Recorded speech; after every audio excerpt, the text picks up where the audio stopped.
దేశం మరణధారను కోల్పోయింది. సీతారాం యేచూరి ఆశయాలను కొనసాగిస్తాం. సంస్మరణ సభలో వక్తలు. ఈరోజు సిపిఎం జిల్లా కమిటీ ఆధ్వర్యంలో స్థానిక పాత్రికేయుల భవనంలో మెల్కూరి వాసుదేవరెడ్డి అధ్యక్షతన సీతారాం యేచూరి సంస్మరణ సభ నిర్వహించారు. ఈ సందర్భంగా పలువురు ఆయన చిత్రపటానికి నివాళులు అర్పిస్తూ పూలమాలలు వేశారు.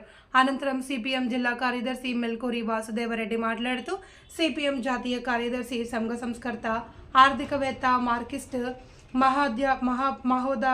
మహోపాధ్యాయులు కామ్రేడ్ సీతారాం యేచూరి మరణం అత్యంత దురదృష్టకరమని అన్నారు. విద్యార్థి దశ నుండి దేశ రాజకీయాలపై అవగాహన ఏర్పరచుకుని సమాజం కోసం కృషి చేసిన మహనీయుడు సీతారాం యేచూరి అని కొనియాడారు.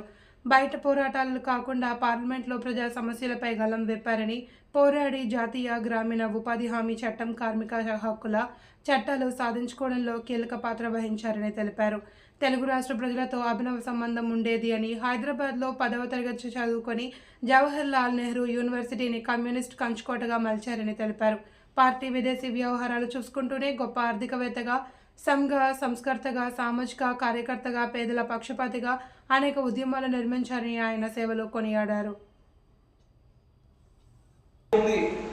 ఒక 5 దశాబ్దాలు 50 సంవత్సరాలు అసలు ప్రపంచ మేధావుల్లో నాకు తెలిసి తను కూడా అగ్రభాగానే ఉంటారు.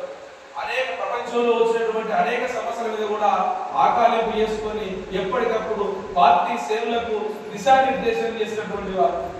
అనేటువంటి సమస్యలు, క్రిసి సమస్యలు వచ్చినప్పుడు కూడా చిరునవ్వుతో అందరినీ కూడా సమన్వయం చేస్తూ ముందుకు వెళ్ళినటువంటి పరిస్థితిని మనం చూసాము. ఎన్ని వారు వాళ్ళ మధ్య లేకపోవడం నిజంగా బాధగా. ఎస్ఎఫ్ఐ విద్యార్థి నుంచి ఎగరేసి 3 పర్యాయాలు అక్కడ ఆ కార్యదర్శిగా ఎస్ఎఫ్ఐగా ముందుకు పోతున్నటువంటి పరిస్థితి మనం చూస్తూనే ఉన్నాం.